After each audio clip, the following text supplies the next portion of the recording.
you so much for stopping in today. I'm so happy you decided to join me on my little corner of the internet. And I am going to be doing a wine tasting, if you couldn't tell by the title of the video, as well as this wine glass right here. So I love wine.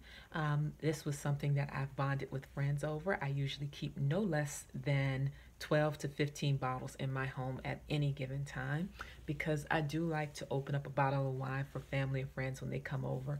Since coronavirus has been an issue, I haven't been buying as much wine because not as many people visit, but I decided to splurge on a couple of bottles last week, and this is one of them that we're going to be trying today.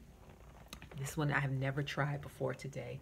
It is the Rue de Perle Grand Vin de France. It's a Chenin Blanc from the Vouvray region. I know this is hard to read. I am trying to adjust for the lighting, but to no avail. I will put in a picture for you, and definitely the description box will have information about this wine.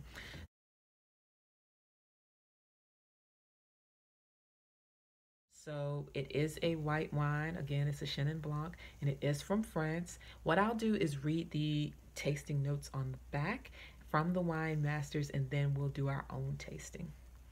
So this 100% Chenin Blanc from the cool Vouvray region is true to character with classic notes of soft fig and crisp pear, laced with hints of ginger and green apple.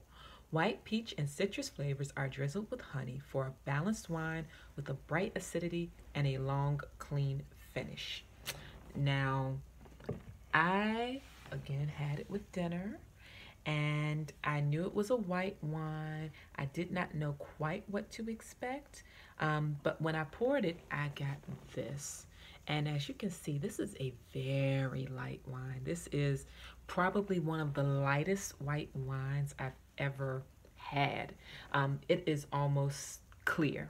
So I knew right then I wasn't going to have a huge, full-bodied flavor. I figured this wouldn't be full-bodied. It's simply not colorful enough. But I still tried it, and I paired it with dinner, and it was nice. So we'll try it separately to get a good idea of how these flavors in the wine play together and what we can expect from the wine on its own. So we're going to do our tasting.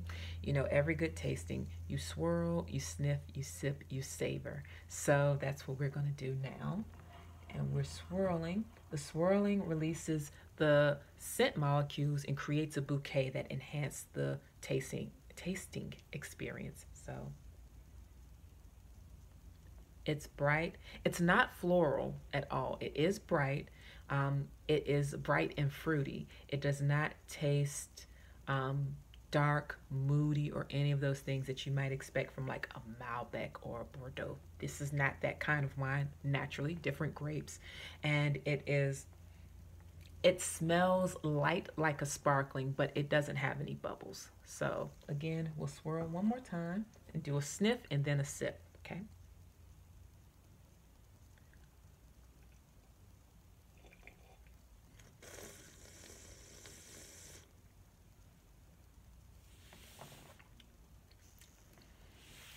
I'm going to start with the mouthfeel.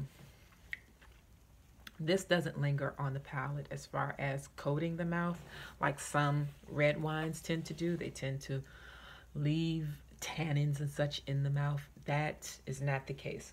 This is, just as the winemakers described, a clean finish. When you swallow, it's gone.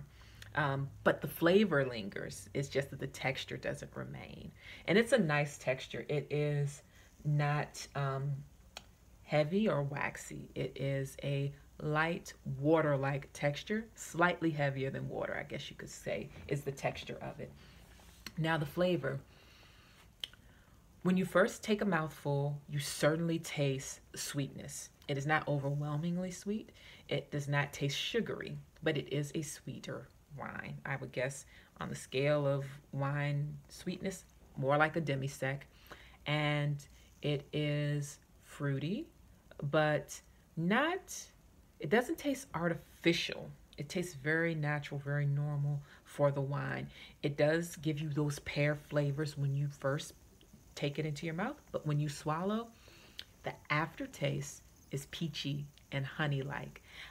This is really good wine. I would love to try it with like some cheeses, especially since I usually have stuff like figs and walnuts along with my cheeses. That would be fantastic because it picks up on those same flavor notes. Um, Again, this is really nice.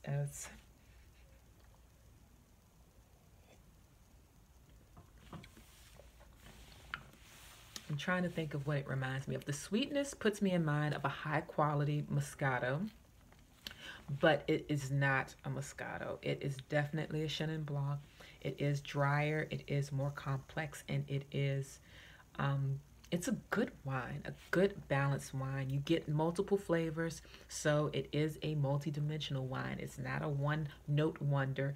It is a very good wine that gives you a little bit of a few things. So I like it. I'll get it again for sure. This wine was $12.99, $12.99 US, so $13 US, plus tax. And so for that price, it is a very good wine to get, I would think.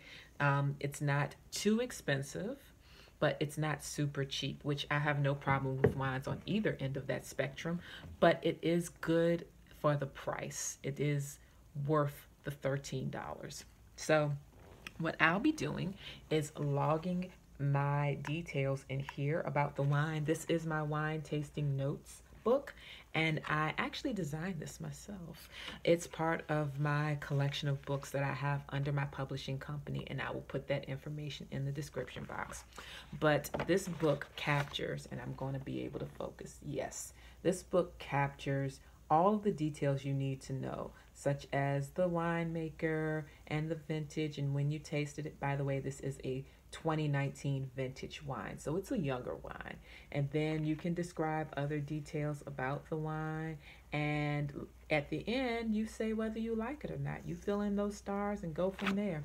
So this wine is again the Rue de Perle Chenin Blanc 2019 vintage. I tasted it today. The grapes are Chenin Blanc grapes. The producer, it is by, of course, Rue de Perle, but it is from the Vouvray region of France. We talked about the appearance.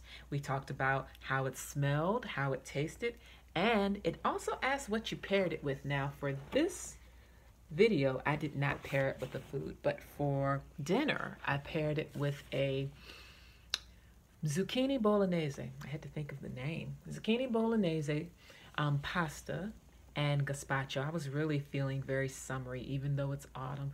I really wanted a very light and summery dish, so I did the zucchini sauce with my pasta, and I did a delicious gazpacho along with it.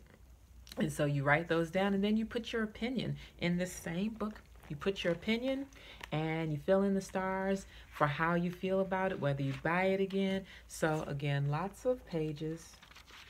You can certainly fill up. You can go through a lot of wines with this book because there are at least 100 different entries you can put in. So that is it for the wine tasting. I hope you all enjoyed it and learned something new. If there are any other wines you think I should try, please leave them in the comments below. Price is not an issue.